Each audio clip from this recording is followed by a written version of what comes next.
after my son died. His widow inherited the house and $55 million. A short time later she threw me out, yelling, "You don't belong here, go rot in a dumpster." The day after we buried my son, David, I thought the worst of the pain was over. I was wrong. The real nightmare began the moment I watched my daughter-in-law, Chloe, walk past me in a sharp cream business suit, not black, already plotting to erase every trace of him from the world he'd so lovingly built. It was a betrayal that cut deeper than grief itself. I sat in David's living room, in that big worn leather armchair we'd picked out together years ago, and the silence in that house screamed louder than any shout.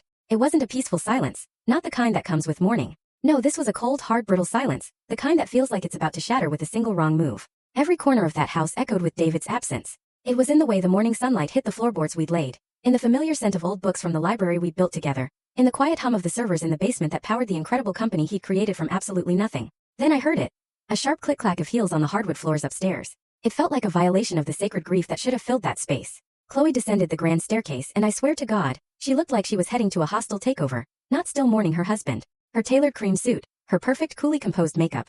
It was a mask, a barrier. She glided past me, her expensive perfume trailing behind her, and didn't even glance in my direction. She pulled out her phone and started talking, her voice crisp, devoid of any human emotion. "No, the timeline has to be accelerated," she said, walking toward the kitchen. "We need to liquidate the secondary assets by the end of the quarter. It's about maximizing liquidity. The past is the past." I sat there, feeling like a ghost already, like a piece of antique furniture she hadn't yet bothered to throw out. And in that moment, I knew with a chilling certainty that the storm wasn't over. It was just beginning, and I was caught right in its eye. The very next day, we found ourselves in the polished mahogany conference room of David's lawyer, Mr. Davies. The air was thick with the scent of leather and old paper, heavy with unspoken tension. I'd known Mr. Davies for 20 years.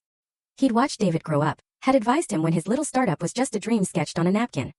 He looked at me with such a pained expression before he finally put on his professional glasses and cleared his throat. Chloe sat opposite me, her back ramrod straight, her hands clasped on the table. Again, she looked like a CO at a hostile takeover, not a grieving widow. It was unsettling.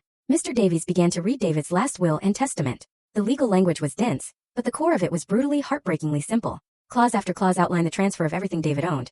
His controlling shares in the AI company, valued at over $50 million, his entire portfolio of investments, the cars, the art, the bank accounts, even the house. Every single thing was to be transferred to my beloved wife, Chloe Peterson. My name was mentioned only once in a single sterile sentence.